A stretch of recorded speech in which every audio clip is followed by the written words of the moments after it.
to the channel, comadres. If you are new here, my name is Diana. So on average, you will find a lot of lifestyle content here. I'm a homeschooling mom of 4. We do a lot of homesteading, a lot of baking, a lot of cooking from scratch, all the good stuff, raising a family.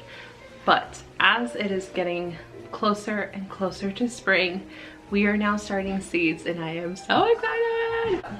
Today I thought I would put together a garden vlog as I am starting some of my flower seeds now. Since I last created the video for the seeds that I'm going to be starting in 2024, I had some time to really sit with it, and I've decided that I really would like to try this year to niche down maybe a little bit more and focus more on growing flowers. I really enjoyed growing flowers in 2023, and I will say that I was most successful with the flowers. And I think I still had it in my mind last year that I had to grow a fully successful garden in order to be able to can and to grow our food pantry. And you guys, that kind of unnecessary pressure just has not done well for me. Tried and true, no matter what it is. I just don't do well with that kind of pressure. Now flowers, I feel like there's not a lot of pressure there. It's just joy, and that's what I really want to lean into this year. And so I am going to be starting today with a lot of my flower seeds that I am wanting to work on. I will say that the garden itself is not quite ready for anything to be direct sown in. I still have a lot of cleanup to do.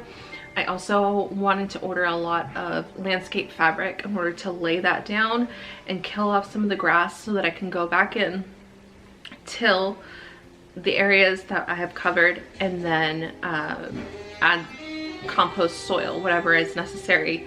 And that is where I am intending on planting a lot of these flowers. Now,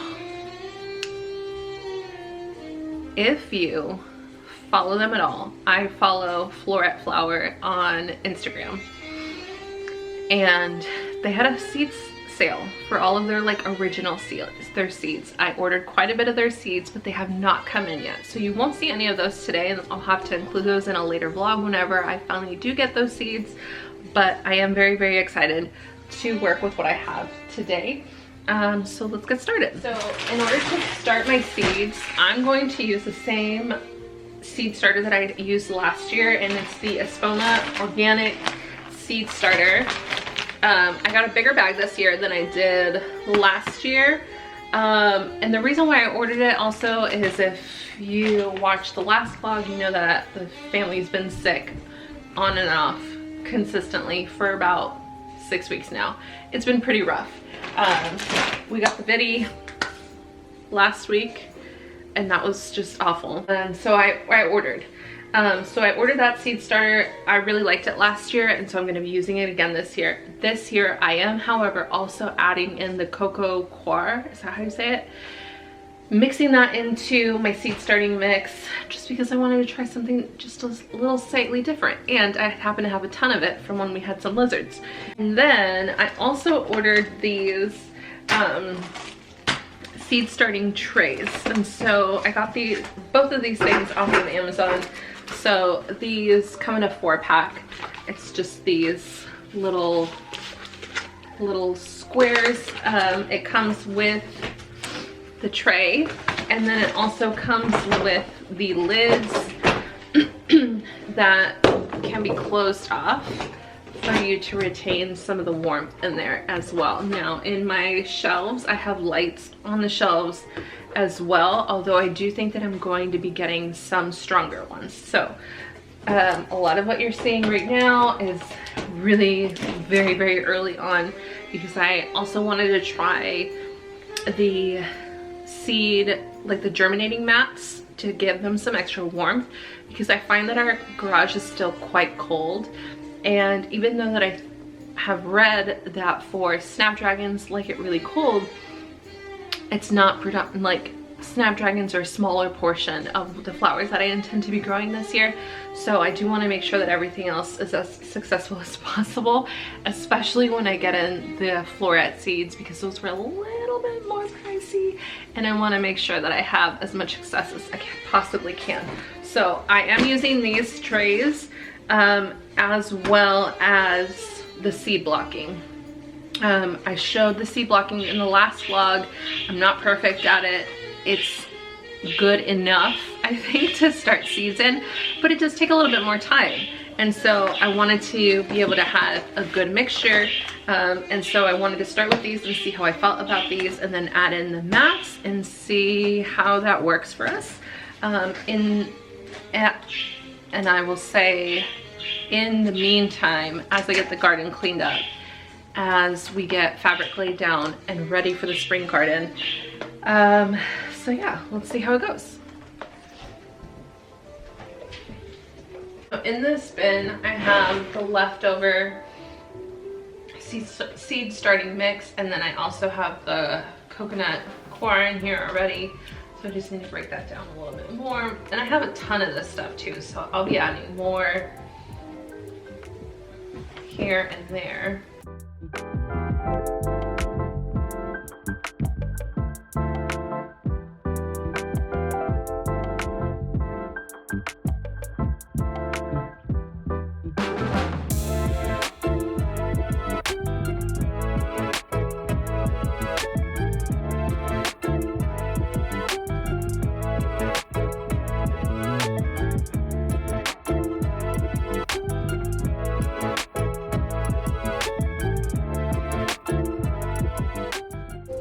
Got quite a selection here. I almost don't even know where to start, but I think this is what I've narrowed it down to for now. So I've decided to go ahead and reserve the Johnny seeds for now. I am going to start those, but what I think I'm going to do is order another set of these so that I have just like a whole, just these reserved for just the Lisianthus and the, what else do I have in here?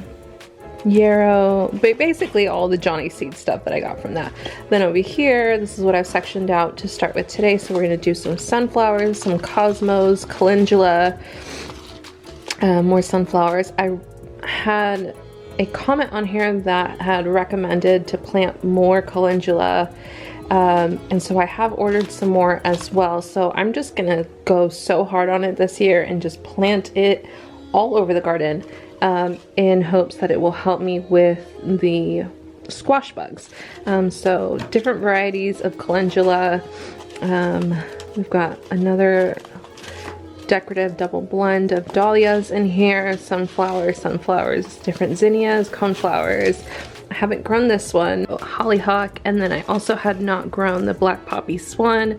I really love this color, and so I'm excited to incorporate this into the garden this year. So I think that's what we're gonna work with for today.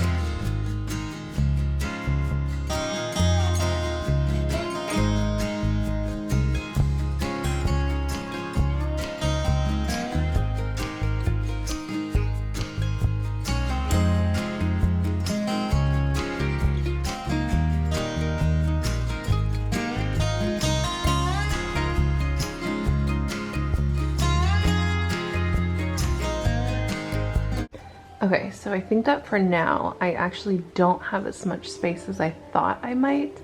So what I'm gonna do is do this whole one of calendula. I'm gonna split this one between the zinnia, carnation, and the snapdragons.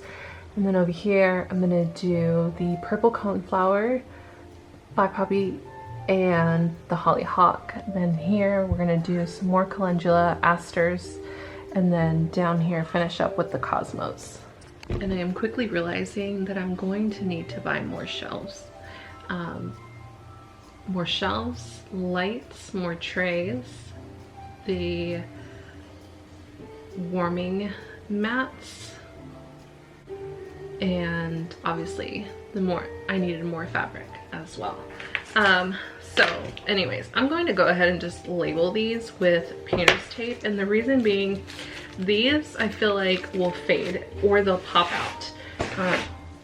I haven't had great success with these. And then last season I used bamboo ones, but those started to mold, and for me, I just don't like to mess with mold in any capacity at all.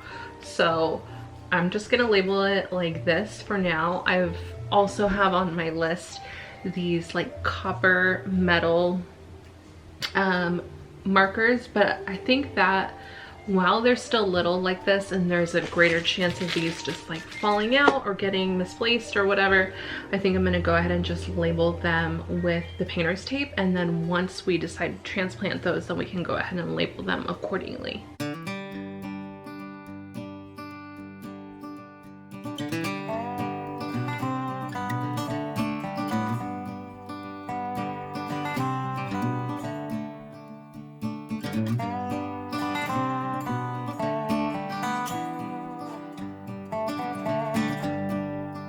One of my visions for the garden for a couple years now has actually been to be able to share what we grow with friends. I had shared last year that I would really love to be able to do like a little basket with flowers and maybe, you know, some sourdough with eggs and you know, things that are grown in the garden. Like that would bring me so much joy to be able to share that with friends. And I had a couple people like actually reach out and they were like, hey, I would love to be a part of that and like add something to that basket. I just think it would be really beautiful. And also, you know, give me a place to be able to place an excuse, I should say, to buy more baskets from Goodwill. Anyways, I had a friend reach out to me recently about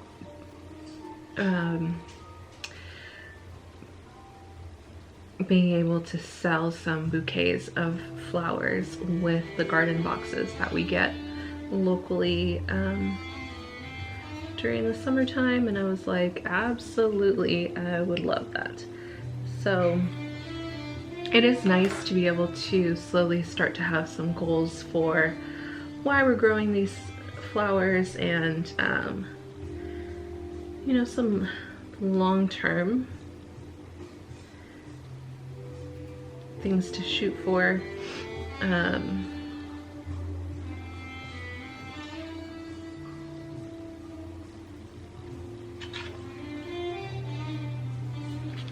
So a lot of what I'm planting, not only is it myself in mind, but also being able to make bouquets out of these, things that'll complement each other, different varieties, etc.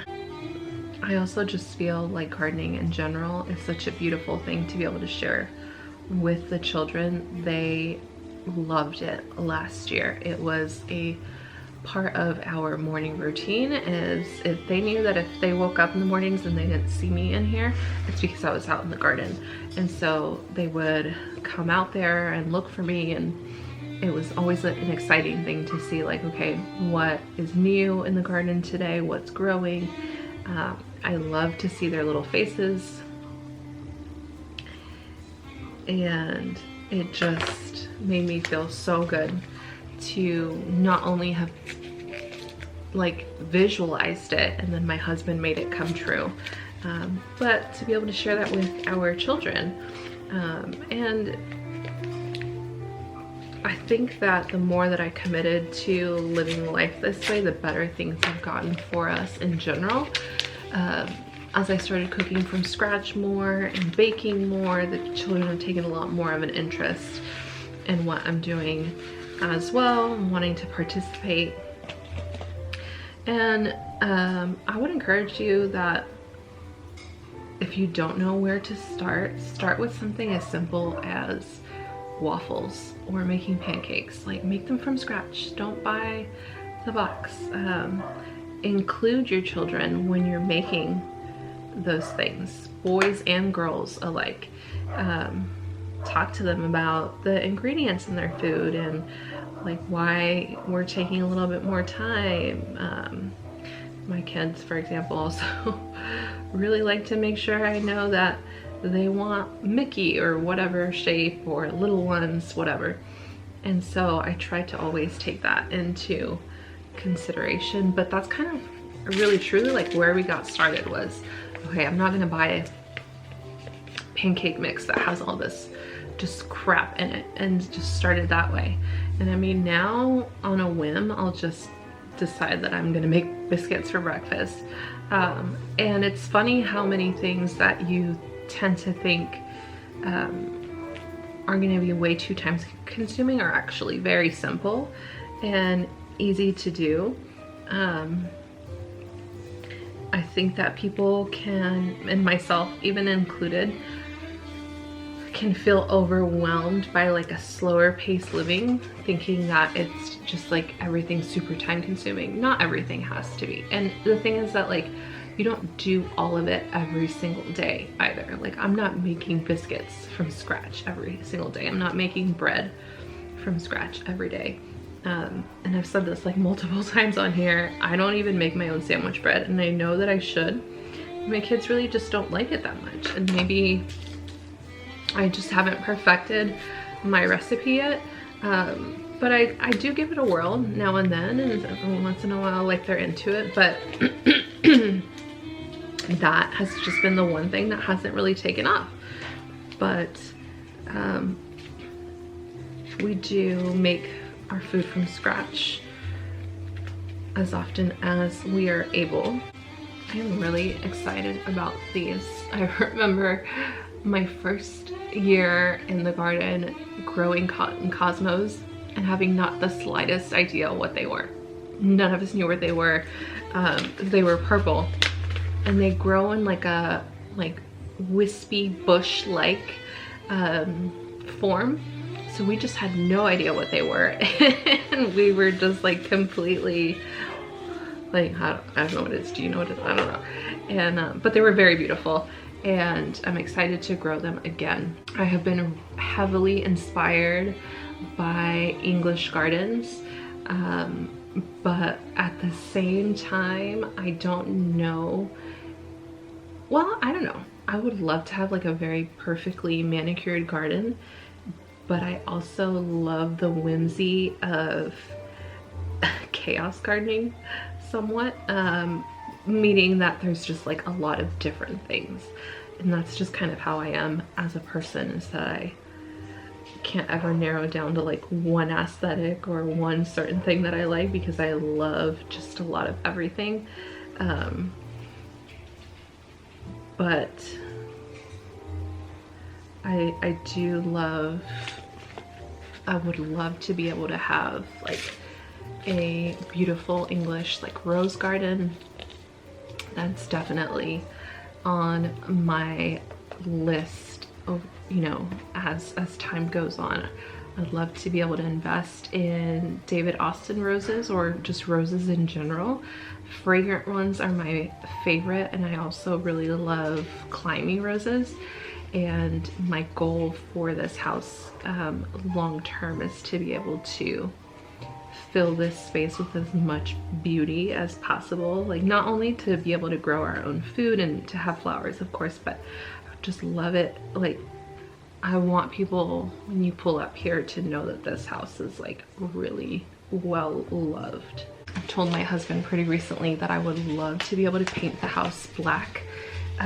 We bought this house in 2020, and that was when I feel like white houses with like black details was not as common.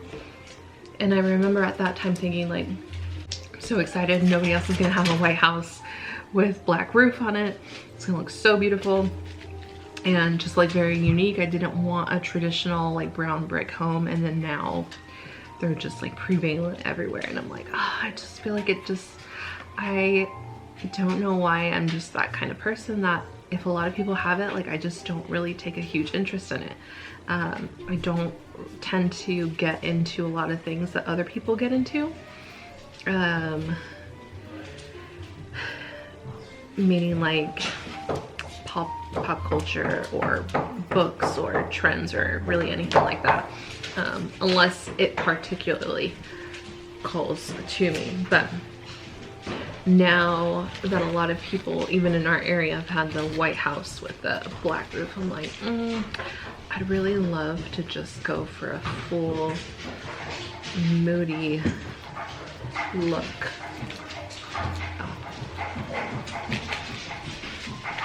And I'd love to have like an all black house with just beautiful flowers all over it. Would just be gorgeous. Isn't it curious how calendula looks? Like they look to me like nail clippings or something, just so creepy and gross. Now I actually haven't had any luck with calendula. I've tried to grow it last year, so we'll see how we do this year.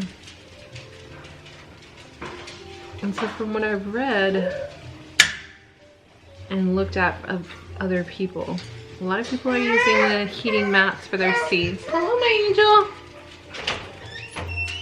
And so that's part of what has made me want to try that and go that route. I think it's worth the investment in that, because I mean, it's not like it'll just be good for one season. You'll get to use it for multiple seasons, but if it gives you a more successful germination rate, I feel like it's worth having.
Alright, so we are out in the garage now, and I showed you guys these ones in the last vlog. So we have sweet pea, and then we have the snapdragon apple blossoms on these are the ones that I soil blocked.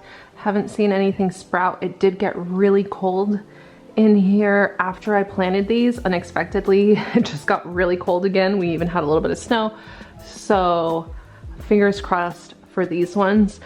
And then I showed you guys how these have the little vents here to open and close, and so my hope is that they'll be able to retain more warmth in here until I get the heating mats for them. Vida also planted in here more sweet peas, I believe. So we've got the 5 here, which now fills up this shelf, and then I do have these additional 3 other shelves here. And so my plan is to buy standalone lights, and I will link them because they're from Amazon, and that's just kind of my best idea for these shelves because they are spread out a little bit more, so it's going to be a little bit more challenging to get in betweens. But so I figured if I got 2 really good lights, one on each side, it'll make sure that we have a better distribution for the light setup here. Now I've also considered, and this is what I did last year, was that last year I had these shelves inside by the kitchen window, so they had natural light and they had the light from the shelves. And then last year we delayed getting the garden started by quite a bit, and so I really didn't need much more than this. And so this year I'm trying to be better prepared, and so I do need more lights, more things than I needed last year. So just to give you guys like a little bit of reference on what happened last year and then how we're shifting into this year, taking it a little bit more seriously. You can see our garage is kind of full, which, you know, tends to happen with life and all of that. But we do have these shelves here. And so it is my hope to be able to get these shelves cleared out so that I can set up a little bit more of a permanent workstation when it comes to lighting and all of those things here. with seeds and whatnot. And so that way it's just a better setup and it's a little bit more out of the way, because this is kind of just like right here in the middle where we've got like bikes and the motorbike and all that other stuff. So and then also, like, if I take it inside, it tends to be one of those things that I just like, I feel flustered in the kitchen because now I've got things everywhere and I just don't really love the setup. So I would like to make some time to get all of this stuff taken out into the storage shed, and then that way I can set this all up a little bit better for seeds for this year. I am going to direct sow several things, but we're in February right now. We've got a ways to go with our last frost, and so that's why I am starting a lot of these things early. And yeah, I think that's it for this vlog. I'm really excited with the progress that we made today. It was very soothing for me to just like one by one be making my little holes for these flowers. I hope you guys like flowers, because we're gonna be seeing a lot of that in this year during the spring, summer, and through well into the fall, I would say, because we do tend to have a little bit of a longer summer on the back end, I think. So yeah, we've got our first round of flowers and I'm really excited and looking forward to that. And in the next vlog, we will probably start to tackle cleaning up of the garden this week, as we're going to be having some nicer weather, so it's just a lot easier to take all the kids with me out there and get that taken care of. I'm so excited. I'm so excited. Okay. All right. Wonderful. All right, friends. Well, I hope you enjoyed this, and I will see you in the next vlog.